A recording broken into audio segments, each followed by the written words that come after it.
এক সমাজ ছিল, একটা ব্যবস্থা ছিল, কতগুলি মানুষ ছিল। ওই মানুষগুলি কোরআনের আওয়াজ পেলে ভুলে যেত গোটা পৃথিবীর সব কিছু, ভুলে যেত গোটা পৃথিবীর মানুষের সাথে সকল সম্পর্ক, দৌড়ে চলে যেত কোরআন যেখানে, আমি আছি সেখানে।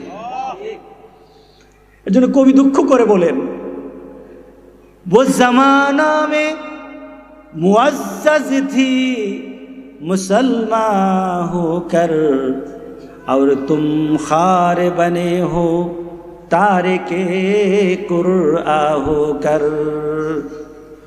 একটা সময় ছিল মানুষের হাতগুলির মধ্যে, মানুষের সিনার মধ্যে কোরআন থাকতো।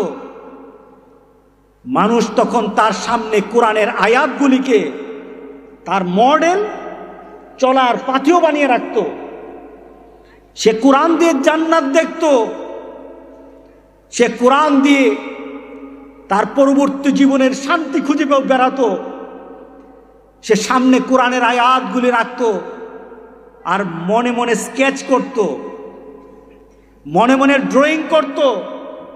এ কোরআন দিয়ে সে শিল্পীর মতো সে অঙ্কন করত, আমার জান্নাত এমন, আমার জান্নাতটা এমন হবে, আমার আল্লাহর সামনে আমি এইভাবে দাঁড়াবো, আমার রাসূলকে আমি এইভাবে পাবো। মানুষ অঙ্কিত করত তার দিলে। তখন কোরআন তার হাতে ছিল, মুআজ্জাজ থি, সম্মানিত ছিল, সম্মানিত ছিল গোটা পৃথিবীতে। কারণ কোরআন যার সাথে আছে গোটা পৃথিবী তাকে সম্মান দিতে বাধ্য। কি বলেন?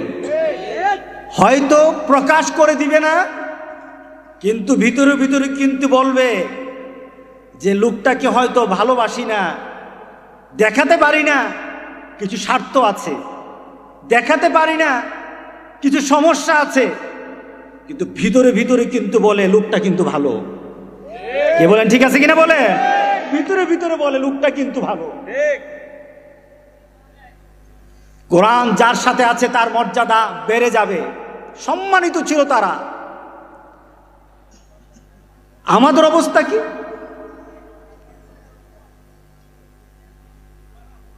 একজন লেখক Bernard Shaw, George Bernard Shaw, উনি এক সময় তার আলোচনা করতে গিয়ে বললেন, আমার ইচ্ছা করে গোটা পৃথিবীকে আমি দখল করে নেই, গোটা পৃথিবীকে আমার হাতে নেই, গোটা পৃথিবীর রাজত্ব আমার হাতে চলে আসুক, আর গোটা পৃথিবীর যত শাসক আছে, যত সমাজপতিরা আছে, যত বিচারক আছে, তাদেরকে একত্রিত করে কোরআনটা তাদের হাতে দিয়ে বলি, যাও যার যার এলাকায় চলে যাও, এটা দিলাম, এটা দিয়ে সমাজ চালাও, যাও যার যার এলাকায় যাও, এই কোরআনটা দিলাম, এই কোরআনটা দিয়ে তোমরা সমাজ চালাও। আমার ইচ্ছা করে গোটা পৃথিবীকে আমি দখল করি কোরআনের জন্য। জর্জ বার্নার্ড শ কিন্তু মুসলমান ছিল না, কিন্তু তার আশাটা ছিল কত বড়, আল্লাহু আকবার।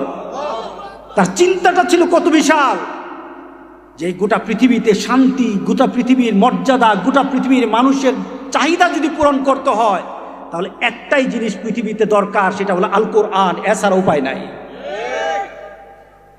এছাড়া উপায় নাই।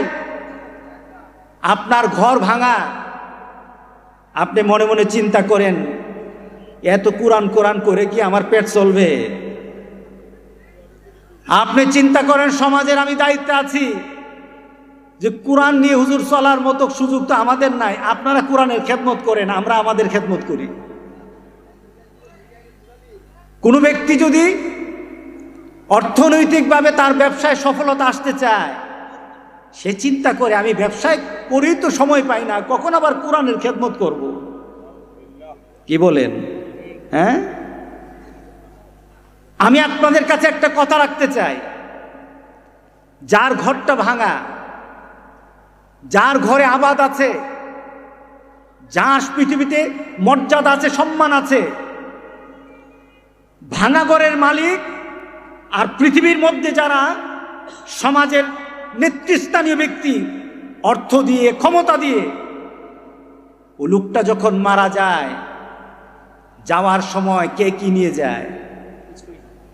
বলেন না, কথা বলেন না।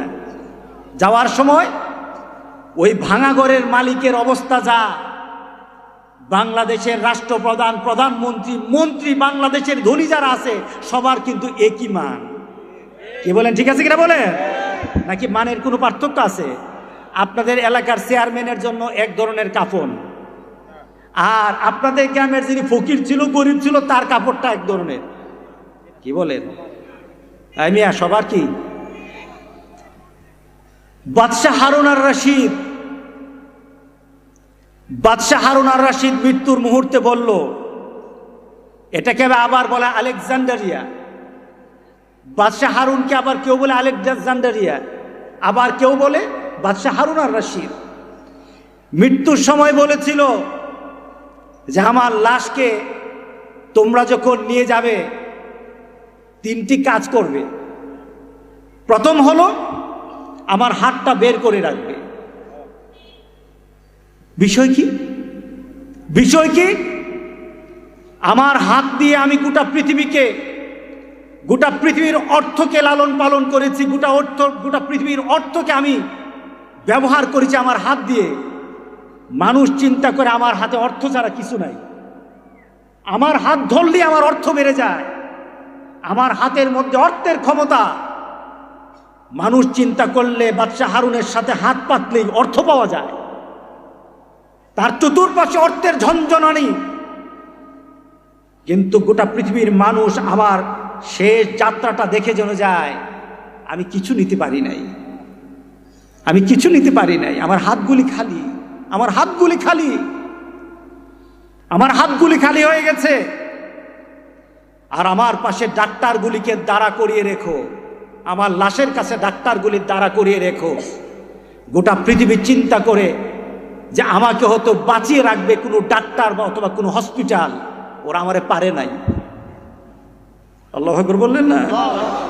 ওরা আমাকে বাঁচাতে পারে নাই। গোটা পৃথিবীর সবার যার যার অবস্থান থেকে চলে যাওয়ার সময় কিন্তু যাওয়ার সময় সবাই এক গতিতে যায়, কাফনের কাপড় ছাড়া আর কিছু থাকে না।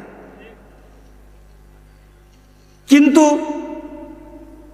আপনার সাথে যদি এই কোরআন থাকে, যদি কোরআনের সাথে ভালোবাসা থাকে, কোরআনের সাথে আপনার লেনদেন থাকে, কোরআন আপনি তেলাওয়াত করেন, কোরআনের আওয়াজ পেলে মনের মধ্যে একটা ভালোবাসা চলে আসে, ভালোবাসা সৃষ্টি হয়ে যেখানে কোরআনের আওয়াজ সেখানে ঝাঁপিয়ে পড়তেন। আপনার যাওয়ার সময় কিন্তু সব কিছু রয়ে গেছে, কিন্তু কোরআন কিন্তু শেষ হয় নাই, কোরআন কিন্তু আপনাকে ছেড়ে দেয় নাই। যেই মাত্র আপনি কবরে যাবেন, আপনার সন্তান কিন্তু আপনাকে মাটি দেওয়া পর্যন্ত আপনার সাথে আছে। যার জন্য আপনি নামাজ ছেড়েছেন, আপনাকে ডাকা হয়েছে, আপনাকে হয়তো কেউই বলেছে চলো আমার বিচারটা করে দাও, আমার একটু কাজটা করে দাও, আপনি দৌড়ে চলে গেছেন, কয় যে আমি ব্যস্ত। কি বলেন, আছেন কি না? আমি ব্যস্ত, আমি এখন অন্য কাজে যেতে পারবো না, আমার বন্ধুর কাজে যাচ্ছি, আমি আমার নেতার কাজে আছি, আমি আমার হুজুরের কাজে আছি, আমি আমার দিনের কাজের ব্যাপারে এত সময় দিতে পারবো না। আপনি যখন এইভাবে চলে গেলেন, কিন্তু কোরআনের সাথে যদি থাকতেন, চলে যাওয়ার সময় কিন্তু তারা আপনার সাথে থাকবে না। যাদের সাথে আপনার সময় ছিল, শ্রম ছিল, মেধা ছিল, আপনার সব কিছু ছিল, তারা কিন্তু আপনার একটা মুহূর্তে বলবে আমি আর তোমার সাথে নাই, একা একা চলে যাবেন। কোরআন তখন বলে আমি তোমারে ছাড়ি নাই, তোমাকে কিন্তু এখনো ছাড়ি নাই। কোরআন তখন আপনার কবরের মধ্যে চলে যাবে। যখন কবরে প্রশ্ন হবে, প্রশ্নের সাথে সাথে আরেকটা প্রশ্ন চলে আসবে, দুনিয়াতে তোমার সাথে কোরআন ছিল কিনা? যারা কোরআনের মজলিসকে, যারা কোরআনকে নিজের জীবনের আদর্শ বানিয়ে নিয়েছে। একজন ব্যক্তি, তার নাম গোটা পৃথিবীতে মশহুর, ইবনে তাইমিয়া। ইবনে তাইমিয়ার কাছে গেল একজন ব্যক্তির দেখা করতে। সকালবেলা ঘরের দরজায় দাঁড়ানো, হুজুর বের হবেন, হুজুরের সাথে কথা বলবো, হুজুরের সাথে আমার অনেক প্রয়োজন আছে, কিন্তু ঘর থেকে উনি বের হন না, ঘর থেকে বের হয় না। অনেক সময় চলে গেছে, অনেক সময় চলে গেছে, ঘর থেকে বের হয় না। বিরাট একটা সময়ের পর উনি বের হলেন, অনেক দেরি করে বের হলেন। ইবনে তাইমিয়াকে জিজ্ঞাসা করা হলো, হুজুর আপনি এত দেরি করে কেন বের হলেন? উনি উত্তর দিলেন, আমি সকালবেলা যতক্ষণ পর্যন্ত আমি 3 পারা তেলাওয়াত না করি, যতক্ষণ পর্যন্ত আমি 3 পারা তেলাওয়াত না করি, ততক্ষণ পর্যন্ত তোমরা যেমন নাস্তা করে তৃপ্ত হও, আর আমার 3 পারা কোরআন তেলাওয়াত না করলে আমি তৃপ্ত হই না। আমি তখন পর্যন্ত মনে করি আমার কাছে মর্যাদার, আমার কাছে সম্মানের, আমার কাছে আমার খাদ্য থেকে, মানুষের সাথে দেখা করা থেকে সবচাইতে প্রাপ্তির জিনিস হলো কোরআন তেলাওয়াত করা। আমি গোটা পৃথিবীর সবাইকে ছাড়তে রাজি আছি, সকালবেলার কোরআন তেলাওয়াত ছাড়তে আমি রাজি না। যে ব্যক্তি কোরআনকে এইভাবে নিজের আত্মা বানিয়ে নেয়, কোরআন তার জন্য বলে আমি তোমার জন্য কাল হাসরের দিন তোমার সাক্ষী হয়ে যাব, তোমার পক্ষের সাক্ষী হব। রাসূল বলেছেন তোমার জন্য সাক্ষী দাঁড় করানো হবে কাল হাসরের দিন। কারা কারা সাক্ষী হবে? তোমার জন্য সাক্ষী হবে তোমার দেহ, তোমার জন্য সাক্ষী হয়ে যাবে তোমার আমলনামা, তোমার জন্য সাক্ষী হবে তোমার কোরআন, তোমার জন্য সাক্ষী হবে তোমার মুমিন, তোমার জন্য সাক্ষী হবে ফেরেশতারা, তোমার জন্য সাক্ষী হয়ে যাবে তোমার নবীরা। আল্লাহু আকবার বলি। কারা সাক্ষী হবে? সবাই তোমার সাক্ষী হয়ে দাঁড়াবে। তোমার দেহ তোমার কথা বলার চেষ্টা করবে, তোমার নবী পর্যন্ত তোমার পক্ষে কথা বলার চেষ্টা করবে, তোমার পরিবেশ তোমার পক্ষে কথা বলার চেষ্টা করবে, কিন্তু একটা জিনিসের দিকে তাকিয়ে থাকবে, একটা জিনিসের দিকে তোমার দিকে তাকিয়ে থাকবে, সাক্ষীর সামনে কেউ যাবে না যতক্ষণ পর্যন্ত কোরআন কথা না বলবে, ততক্ষণ পর্যন্ত কেউ সাক্ষী দিবে না। সর্বপ্রথম কোরআন তোমার জন্য কথা বলবে। কোরআন যদি তোমার পক্ষে কথা বলে তখন নবী তোমার পক্ষে কথা বলবে। আল্লাহু আকবার। কোরআন যদি তোমার পক্ষে কথা বলে তারপরে নবী কথা বলবে। কোরআন যদি তোমার পক্ষে থাকে তাহলে তোমার দেহ তোমার পক্ষে থাকবে। কোরআন যদি তোমার পক্ষে থাকে মুমিনরা তোমার পক্ষে থাকবে। মাটি তোমার জন্য কথা বলবে, কিন্তু শর্ত হলো আগে কোরআন তোমার পক্ষে থাকতে হবে। আল্লাহু আকবার বলি। আগে তোমার কোরআন তোমার পক্ষে থাকতে হবে। রাসূল পাক সাল্লাল্লাহু আলাইহি সাল্লাম আমাদেরকে একটা দুঃসংবাদ সুসংবাদ, কারো জন্য দুঃসংবাদ হবে, কারো জন্য সুসংবাদ হবে। কাল হাসরের দিন একটা ব্যবস্থা, একটা পরিবেশ হবে।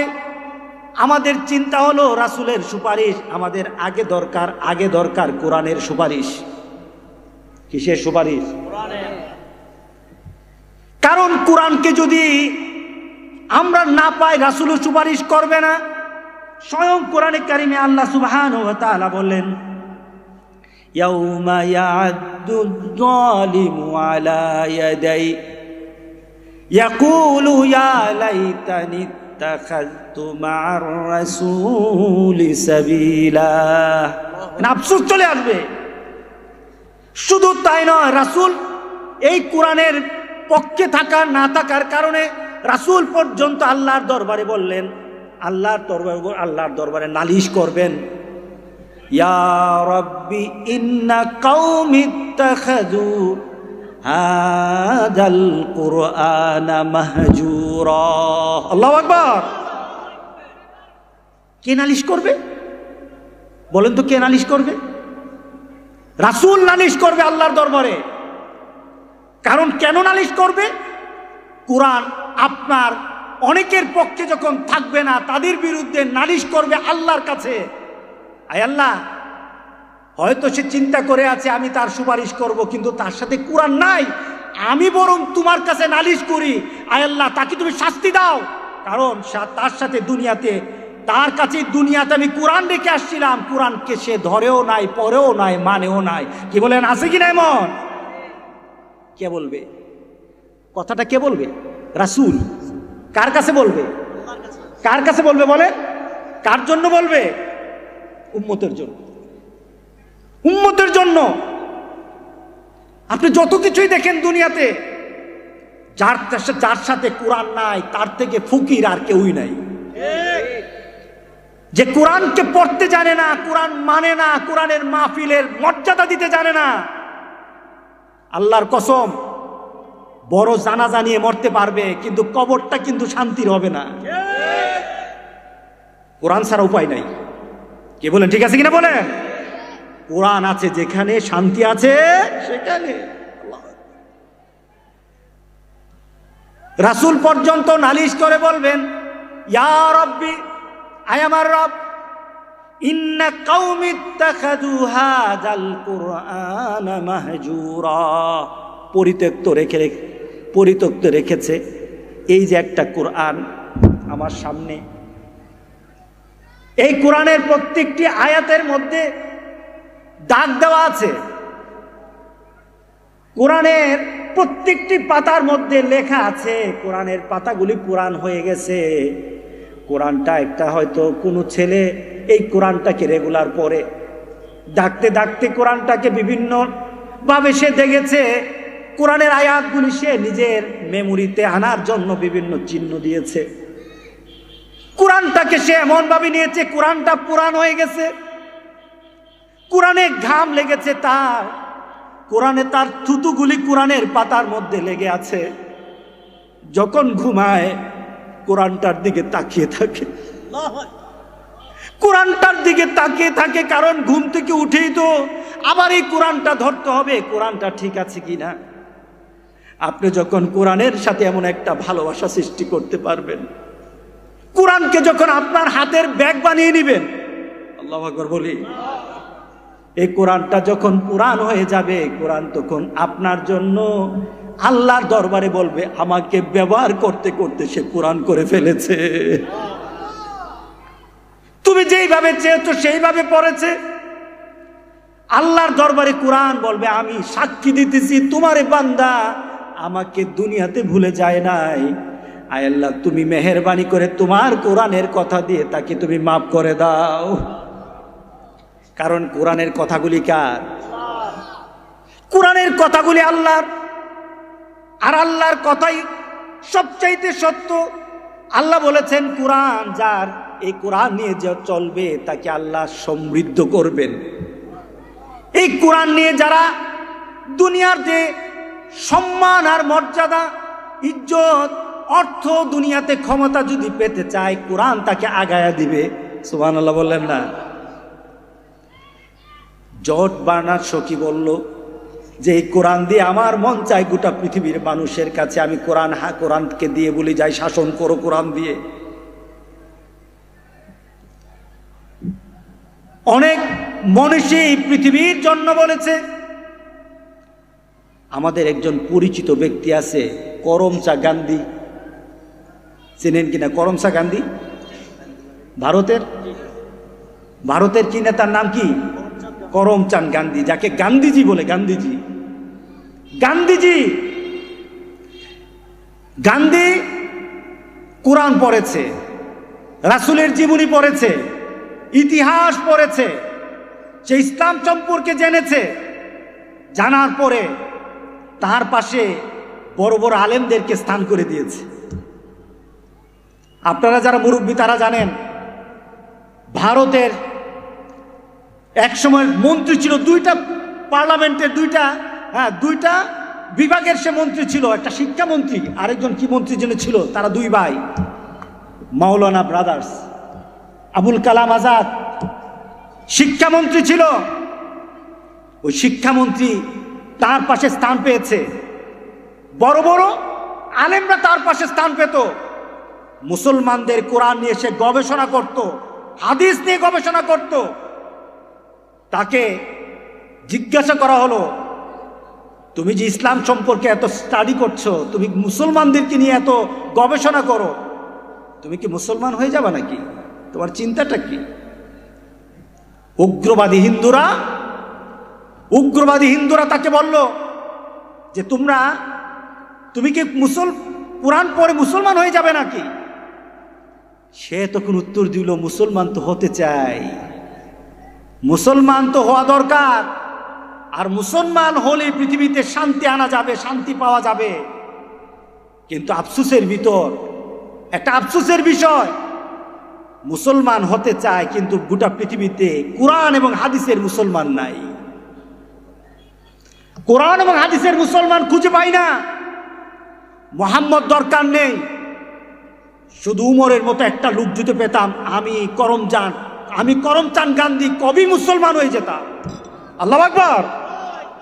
গোটা পৃথিবীর মধ্যে মুসলমানদের মর্যাদা, মুসলমানদের সম্মানবোধ, মুসলমানদের ইজ্জত এই কোরআন উদ্ভাসিত করেছিল। কাফেরদের দৃষ্টি এই কোরআনের মধ্যে পড়েছিল। একজন বলেছিল যে আমি তো মুসলমান হতে চাই, কোরআন যখন পড়ি, হাদিস যখন পড়ি, তখন আমার মনে হয় এই পৃথিবীতে ইসলাম ছাড়া বড় কিছু নাই। আর মুসলমান যখন দেখি, তখন মনে হয় পৃথিবীতে দুষ্টের সেরা ছাড়া, মুসলমান ছাড়া আর কেউই না। কে বলেন ঠিক আছে কিনা বলেন? চরিত্রহীনতা, অসভ্যতা দিক থেকে মুসলমান এখন এগিয়ে গেছে। আমেরিকার একজন মুসলিম, আমি তার অনুষ্ঠানে ছিলাম, সে বলতেছিল, মুসলিম ইজ এনিমি ফর ইসলাম। মুসলমানরাই ইসলামের জন্য ক্ষতিকারক। দুশ্মন হলো কাফের, কোনো দুশ্মনী করে ইসলামের ক্ষতি করতে পারবে না। কারণ ইসলাম, এই কোরআন এবং হাদিস দিয়ে ইসলামকে, মুসলমানকে, ঈমানকে আল্লাহ সুবহানাহু ওয়া তাআলা এত সুরক্ষিত করেছেন, কাফেররা মুসলমানের কোনো ক্ষতি করতে পারবে না। কে ক্ষতি করছে এখন? গোটা পৃথিবীতে মুসলমানরা ইসলামের ক্ষতি করতেছে বেশি। গোটা পৃথিবীতে তাকিয়ে দেখেন, গোটা পৃথিবী আপনি সার্চ করে দেখেন, আজকে কোরআনের বিরোধিতা কাফেররা করে কিন্তু পার পাবে না, বিরোধিতা এখন মুসলমানরাই করতেছে। গত কয়েকদিন আগে বাংলাদেশে একটা এনজিও সংস্থা, নামটা ভুলে গেলাম, এনজিও একটা সংস্থা, এটা বাংলাদেশে আলেমদেরকে নিয়ে একটা তারা প্রজেক্ট করতেছে। আলেমদেরকে বিভিন্ন নীতি নির্ধারণ শিখাচ্ছে, মডার্ন করতেছে আলেমদেরকে। তারা বিভিন্ন কর্মশালা করে তাদেরকে ট্রেনিং দেয়, ছেলে মেয়ে একসাথে করে ট্রেনিং দেওয়া হচ্ছে। কোটি কোটি টাকা এই আলেমদের পিছনে, কিছু আলেমদের পিছনে খরচ করছে। এক পর্যায়ে আলেমদের চিন্তার পরিবর্তন হয়ে যায়। যারা শুধু কোরআন দেখে শান্তি পেত, তারা এখন, ওই লোকগুলি এখন অর্থের কারণে বিক্রি হয়ে বলতে থাকে যে ধর্ম আগে না, আগে মানবতা আগে। কথাটা বুঝছেন? ধর্ম আগে নয়, মানবতা আগে। মানবতা মানে কি? আমাদের এখানে একটা অ্যাক্সিডেন্ট হয়েছিল কিনা, আপনার বাড়ি কোনায়? কি অ্যাক্সিডেন্ট হয়েছিল? ট্রেন। সেখানে মানুষ মারা গেছে। মানুষ মারা যায় না? অনেক মানুষ মারা গেল। কতজন মারা গেছে এটা আল্লাহ ভালো জানে। কে ভালো জানে? কেউ বলতে পারবে না কত মারা গেছে, হিসাবটা আল্লাহর কাছে আছে। তবে আমি একটা কথা বলি, মানুষের সৃষ্টি স্রষ্টা আল্লাহ, মারেনও আল্লাহ, কিন্তু ওই মৃত ব্যক্তির সম্মান দেওয়ার দায়িত্ব কিন্তু আমাদের। কার দায়িত্ব বলেন? আমাদের দায়িত্ব। এটাকে ফরজে কিফায়া করা হয়েছে। প্রত্যেকটি লাশকে সম্মানের সাথে দুনিয়া থেকে বিদায় করা প্রত্যেকটি মুমিনের দায়িত্ব। কথা ঠিক আছে কিনা বলেন? কতজন মারা গেছে আল্লাহু আ'লামু। মাবুদ, তোমার কাছে তাদের শাহাদাতের মওত আমরা ভিক্ষা চাই মাবুদ। আমার মুসলমান ভাই আমার ঘরের কোনায় মারা গেল। অনেকে দেখেছে, আমি আসতে চাইছিলাম, বলে হুজুর সহ্য করতে পারবেন না, সহ্য করতে পারবেন না। অনেকে গিয়ে বলেছে, হুজুর আমার মাথা ঘোরায়, আমি কি দেখলাম? হাত কাটা মানুষ, গলা কাটা মানুষ এখানে পড়েছিল, এখানে পড়ে আছে। এখন আপনি ঘর থেকে বের হলেন, বের হয়ে তাকে আপনি সেবা দিলেন, সেবা করলেন, এটা আপনার মানবতা, এটা মানবতা করলেন। আর যখন তাকে শুধু আপনি ঘর থেকে বের হয়ে তাকে শুধু সেবাই করলেন না, লাশটা বের করলেন না, বরঞ্চ তার জন্য আল্লাহর দরবারে দোয়া করলেন, তার জন্য, তার পরিবারের জন্য চিন্তা করলেন যে কি করা যায়, তার জন্য কি করা যায়। যেমন আজকে আমাদের মসজিদে দোয়া হয়েছে, তার দোয়ার ব্যবস্থা করা। এই দুটো জিনিস কিন্তু এক না। মানবতা অনেক সময় হতে পারে, মানবতার কাজে আসে না। আবার ইসলাম যখন চলে আসে তখন মানবতা আসে, আর কিয়ামত পর্যন্ত এটা শান্তির আর শান্তির ব্যবস্থা হয়ে যায়। একজন হুজুর ইসলামের কথা বলবে, সে এখন মানবতার কথা বলে। একজন হুজুর রাসূলের চরিত্রের কথা বলবে, সে এখন রাসূলের চরিত্রের কথা বলে না, মানবতা পৃথিবীতে শিক্ষা দিয়েছেন নবী রাসূলরা, আর শ্রেষ্ঠ মানবতা শিক্ষা দিয়েছেন মুহাম্মদ রাসূলুল্লাহ সাল্লাল্লাহু আলাইহি সাল্লাম।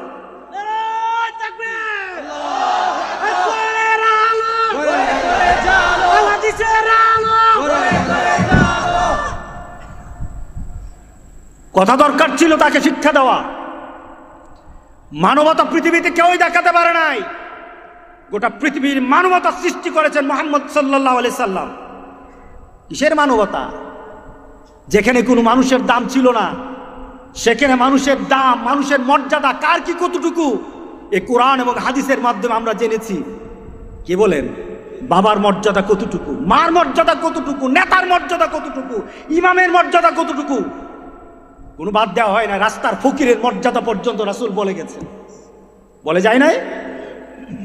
মর্যাদা এখন আমাদেরকে, এখন তারা কিভাবে মিসগাইড করবে, কোরআন থেকে দূরে নিবে, কোরআন থেকে দূরে নিবে, এই প্রচেষ্টা তারা চালিয়ে দিয়েছে। চিন্তা করলো কথা বলার জন্য এতগুলি মানুষ কিনা দরকার নাই, কথা বলার জন্য, মানুষকে একটা দিকে নেওয়ার জন্য, মানুষের চিন্তা চেতনাকে পরিবর্তনের জন্য একটা জায়গা কিনলেই হলো, এই জায়গাটা কিনলেই হলো, ঠিক না? এই হুজুরে কিনলেই হলো। যদি এই বক্তারে কিনা যায়, হুজুরে কিনা যায়, তাহলে দেখা যাবে সমাজের অনেক কিনা হয়ে গেছে।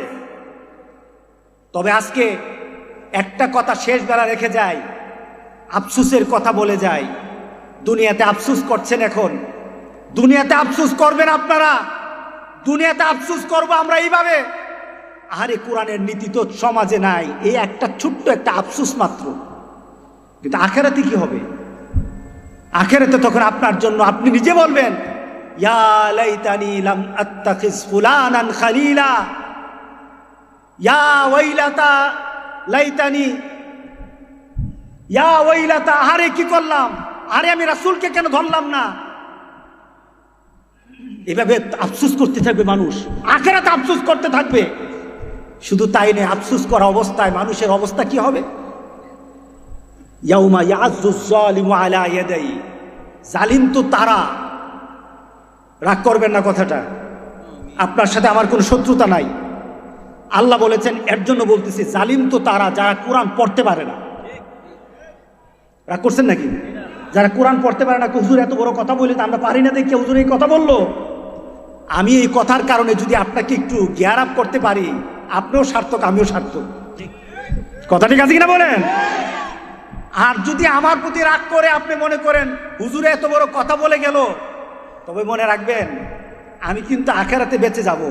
আর আপনি তখন আফসোস করে হাত ফিরে ছিঁড়ে বলবেন, আরে হুজুরকে আমি মানলাম না কেন, এই হুজুরের কথা শুনলাম না কেন, এই হুজুর বলেছে আমি জুলুম করেছি, আমি জালেম, আজকে তো আমি টের পাই আমি জালেম, কোরআন পড়তে পারি নাই, এর জন্য আপনার চামড়া ছিঁড়ে ছিঁড়ে আপনি আফসোস করে বলবেন, আপনি চামড়া ছিঁড়বেন।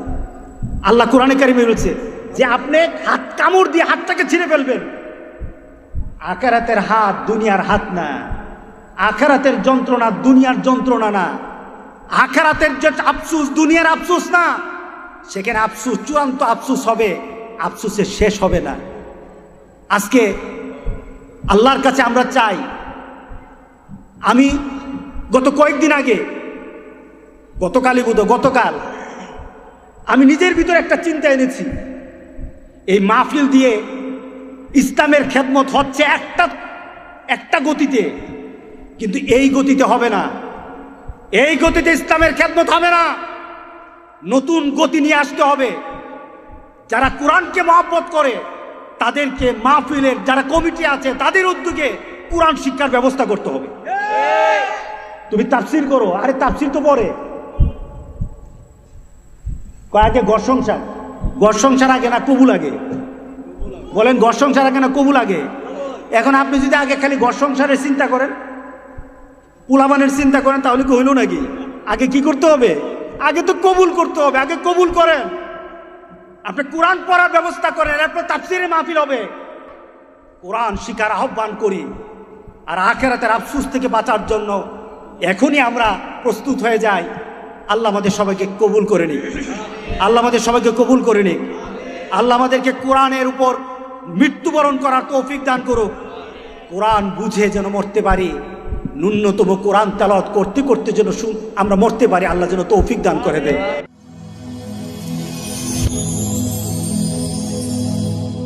Rose TV 24. Enjoy by listening to the Holy Quran.